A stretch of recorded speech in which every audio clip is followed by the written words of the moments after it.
ওকে, তো চলুন দেখে নিই কালকে সেন্সেক্সের এক্সপায়ারি কেমন যাবে। এক্সপায়ারিতে সেন্সেক্সকে ট্রেড করতে হলে কোন কোন লেভেলগুলো ইম্পর্টেন্ট, ফ্ল্যাট ওপেন হলে কী করবো, গ্যাপ আপ হলে কী করবো, গ্যাপ ডাউন হলে কী করবো, সব কিছু একদম ডিটেলসে স্টেপ বাই স্টেপ জানবো। সাথে আজকের মার্কেট কেমন ছিল, আজকে আমরা ট্রেড নেওয়ার জন্য কী কী প্ল্যান আলোচনা করেছিলাম, কোন কোন লেভেলের কথা বলেছিলাম, কীভাবে ট্রেড নেওয়ার কথা বলেছিলাম, চলুন সেগুলো একটু মিলিয়ে মিলিয়ে দেখি মার্কেট আমাদের প্ল্যানটাকে কতটা মিলিয়েছে। ওকে, তো আজকে আমরা একখানা ট্রেড করেছি, সেটা কোথায়, সেটা হচ্ছে নিফটি 50-র উপরে। ক্লিয়ার? তো ট্রেড নেওয়ার পেছনে কারণ কী ছিল? কারণ কালকের ভিডিওটা যারা যারা দেখেছেন, পারলে বলবো ভিডিওটাকে একটু পজ করে কমেন্টে ঝটাপট ভালোভাবে লিখে দিন যে আজকে মার্কেট আমাদের প্ল্যানটাকে কতটা ফলো করেছে। তো দেখুন, কালকের ভিডিওতে আমি ক্লিয়ার কাট বলেছিলাম নিফটি 50-তে ট্রেড করতে হলে তিনখানা লেভেল কিন্তু ইম্পর্টেন্ট। এক, 25,900 লেভেল, যেটাকে কিনা আমি লাস্ট হয়তো 8-10 দিন ধরে বারবার বলছি। তারপর 25,700 লেভেল, যেটা কিনা কালকে আমি বলে দিয়েছি। আর এর সাথে এই উপরের দিকে যে ট্রেন লাইনটা আসছে সেটা অলমোস্ট 26,000-এর কাছাকাছি মিলিত হচ্ছে। তো এই ট্রেন লাইনটাও কিন্তু ইম্পর্টেন্ট। তো বলেছিলাম যে আজকে ট্রেড করতে হলে এই তিনখানা লাইন বা জোন একটু ভালোভাবে চোখ কান খুলে ফলো করবেন। এখানে যখন প্রাইস আসবে, কেমন ক্যান্ডেলস্টিক প্যাটার্ন তৈরি করছে, কেমন চার্ট প্যাটার্ন তৈরি করছে, কেমন প্রাইস অ্যাকশন দেখাচ্ছে বুঝে যদি দেখি ব্রেকআউট করছে তো বাই করব, বা ব্রেকডাউন করলে সেল করব, রেজিস্ট্যান্স পেলে সেল করব, সাপোর্ট নিয়ে উপরে গেলে বাই করব। সব কিছু কিন্তু এই তিনখানা লেভেলে আসার পর তারপর আমরা কিন্তু ট্রেডটা নেব। একদম ক্লিয়ার কাট বলেছিলাম। তো অ্যাজ পার প্ল্যান কী হলো, মার্কেট আজকে গ্যাপ আপ ওপেন হয়েছে, ওপেনিং হয়েছেই 25,900-এর কাছাকাছি, মানে আমাদের ইম্পর্টেন্ট জোনের কাছাকাছি। দেন এখানে যদি আমরা 5 মিনিট টাইম ফ্রেমকে ফলো করে দেখি তাহলে দেখতে পারবো একটা এম প্যাটার্ন তৈরি করেছে। দেখুন, প্রথম কথা, প্রাইস গ্যাপ আপ ওপেন হয়েছে, হওয়ার পর একটু নিচে এসেছিল, তারপর আবার উপরে গেল। এবার দেখুন কীভাবে এম প্যাটার্ন তৈরি করছে, উপরে গেল, দেন রেড ক্যান্ডেল হয়ে নিচে আসলো, আবার দেখুন সবুজ ক্যান্ডেলে উপরে গেল, আবার কিন্তু রেড ক্যান্ডেল তৈরি করে নিচে আসলো। দেখুন ক্লিয়ার কাট কিন্তু একটা এম প্যাটার্ন খুঁজে পাচ্ছি। এছাড়াও যদি আমরা লাইন চার্ট ফলো করে দেখি তাহলে বুঝতে পারবো এখানে হ্যাঁ এম প্যাটার্ন কিন্তু দেখিয়েছে, যেটা কিনা একটা বিয়রিশ চার্ট প্যাটার্নের ইঙ্গিত দেয়। তো এটা দেখা মাত্রই এই ক্যান্ডেলটা কমপ্লিট হওয়ার পরেই এখানে আমরা ট্রেডটা পাঞ্চ করেছি, ছোট্ট এসে লাগিয়েছি এই এম প্যাটার্নে হাইয়ের উপরে যদি ব্রেকআউট করে তাহলে তো এটা ফলস হয়ে যাচ্ছে। তো এর উপরেই আমরা স্টপ লসটা রেখেছি। তো যেটুকুনি পয়েন্টে স্টপ লস নিয়েছিলাম তার এগেনস্টে দ্বিগুণের টার্গেট কিন্তু প্রাইস আমাদের দিয়ে দিয়েছে, একদম ক্লিয়ার কাট। মানে কালকের ভিডিওতে আমি কিন্তু পুরোপুরি সুন্দরভাবে বিশ্লেষণ করে দিয়েছিলাম যে কীভাবে কোন কোন লেভেলে কেমনভাবে ট্রেড নেব। তো সেটাই কিন্তু আমরা ফলো করেছি, এর বাইরে কিচ্ছু করিনি। আশা করছি কালকের ভিডিওটা যারা যারা দেখেছেন আজকে তারা ভালোভাবে বুঝে শুনে ট্রেড নিয়েছেন, ভালো একটা প্রফিট কামিয়েছেন। তো এবার চলুন দেখে নিই যে আগামীকাল ট্রেড করতে হলে কীভাবে করব। তো আগামীকাল কিন্তু সেন্সেক্সের এক্সপায়ারি, তো চলুন সেন্সেক্স থেকেই আমরা শুরু করি। হ্যাঁ, আচ্ছা ডেলি টাইম ফ্রেম থেকে প্রথমে একটু দেখার চেষ্টা করি।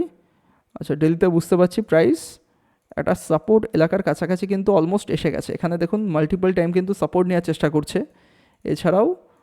এছাড়াও যদি দেখি, আমি একটা কাজ করি, সমস্ত কিছু ড্রয়িং ডিলিট করে ওপর দিক দিয়ে দেখি একটা ট্রেন লাইন হচ্ছে কি হচ্ছে না। হ্যাঁ, একটা ট্রেন লাইনও খুঁজে পাচ্ছি মোটামুটি। ওকে ফাইন, এবার যাব আমরা 15 মিনিট টাইম ফ্রেমের উপরে গিয়ে দেখে নিই এক্স্যাক্টলি কোন কোন লেভেলে আমরা ট্রেডটা করব। আচ্ছা ট্রেন লাইনটাকে প্রথমে ঠিক করে নিই একটু। Fine fine fine.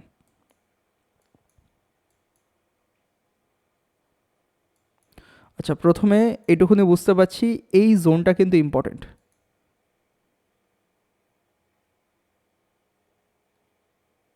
হ্যাঁ, ওই মোটামুটি আপনি মেনে চলুন 85,000 এর নিচে, মানে এই 85,000 থেকে শুরু করে, এক সেকেন্ড, 85,800, মানে 200 পয়েন্টের জোন আছে যেটা কিনা প্রাইসকে বারবার সাপোর্ট আর রেজিস্ট্যান্স দিচ্ছে।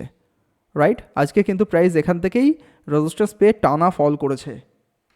ফাইন, আর এর সাথে আর সেরকমভাবে কোনো লেভেল নেই যে ইম্পর্টেন্ট। আর আজকের লো লেভেলটাকেও আপনি মার্ক করতে পারেন, এটা আজকের লো। তো কী কী মার্ক করলাম আমরা, 84,800 থেকে শুরু করে 85,000-এর কাছাকাছি 200 পয়েন্টের একটা জোন মার্ক করলাম সেন্সেক্সে। তার সাথে আজকের লো 84,415 লেভেলকে মার্ক করলাম। আর উপর দিক দিয়ে কিন্তু একটা ট্রেন লাইন আসছে, সেটাকেও আমরা টেনে রেখেছি। তো যা ট্রেড করতে হবে এই তিনখানা লেভেলকে মাথায় রেখে ট্রেড করতে হবে। প্রথম কথা, যদি কালকে দেখি প্রাইস কোনো কারণবশত একখানা ফ্ল্যাট ওপেনিং দিয়েছে, দেওয়ার পর যদি দেখি আজকে লোয়ের কাছাকাছি এসে এখান থেকে ভালোভাবে সাপোর্ট নিচ্ছে, ভালো একটা বুলিশ চার্ট প্যাটার্ন তৈরি করছে বা বুলিশ কোনো ক্যান্ডেলস্টিক প্যাটার্ন তৈরি করছে, তাহলে ছোটোখাটো এসএল লাগিয়ে আমরা বুলিশ ট্রেড নিতে পারি। এরপর যদি দেখি সাপোর্টটাকে, মানে আজকের লোকে প্রাইস কালকে একটা বিয়ারিশ প্রাইস অ্যাকশান দেখিয়ে ভেঙে দিচ্ছে, নিচের দিকে ফল করছে, তাহলে আমরা ছোট্ট এসএল লাগিয়ে পুট অপশান বাইং করতে পারি। এছাড়া যদি প্রাইস দেখি ফ্ল্যাট বা গ্যাপ আপ ওপেন হওয়ার পর উপরের দিকে যাওয়ার পরেই 84,800 থেকে শুরু করে 85,000 লেভেল, এই 200 পয়েন্টের জোনের মধ্যে এসে পৌঁছে যায়, দেন এখান থেকে যদি দেখি রেজিস্ট্যান্স পাচ্ছে তাহলে সেল করতে পারি। আবার যদি দেখি এই জোনে অনেকক্ষণ হোল্ড করে ব্রেকআউট করছে, তাহলে কিন্তু বাই করতে যাব না, কেননা ওপর দিক দিয়ে দেখুন একটা ট্রেন লাইনও আছে। তো এই লেভেলটাকে ব্রেকআউট করতে হবে, করার পর উপরের দিকে যে ট্রেন লাইন আছে সেটাকেও ব্রেকআউট করতে হবে, তারপর গিয়ে আমরা বাইং করার প্ল্যান করব। কারণ দেখা গেল এই জোনটাকে ব্রেকআউট করলো, করার পর ট্রেন লাইন থেকে আবার রেজিস্ট্যান্স পেয়ে গেল, হতেই পারে, কারণ পরপর দুটো হেভি রেজিস্ট্যান্স কিন্তু দাঁড়িয়ে রয়েছে। তো এই দুটোকে কমপ্লিট না করলে আমরা প্রপার বাই করতে পারছি না। তো এই দুটো লেভেলের মধ্যে সেখান থেকে যদি দেখি প্রাইস রেজিস্ট্যান্স পাচ্ছে, আমি সেলিংয়ের জন্য প্ল্যান করব, বাইং করব শুধুমাত্র এই ট্রেন লাইনের উপরে, বা বলা ভালো 85,000 লেভেলের উপরে যদি প্রাইস একবার টিকে যায় তারপর গিয়ে বাইং করার প্ল্যান করতে পারি। মানে এই জোন থেকে রেজিস্ট্যান্স, এখান থেকে সাপোর্ট পেলে বাই, সাপোর্টটাকে ভাঙলে সেল, মিডিল পয়েন্টকে টোটালি আপনি অ্যাভয়েড করুন, ট্রেড নেওয়ার দরকার নেই। ক্লিয়ার? ওকে, এবার দেখে নিই নিফটি 50 কী বলছে। এক সেকেন্ড।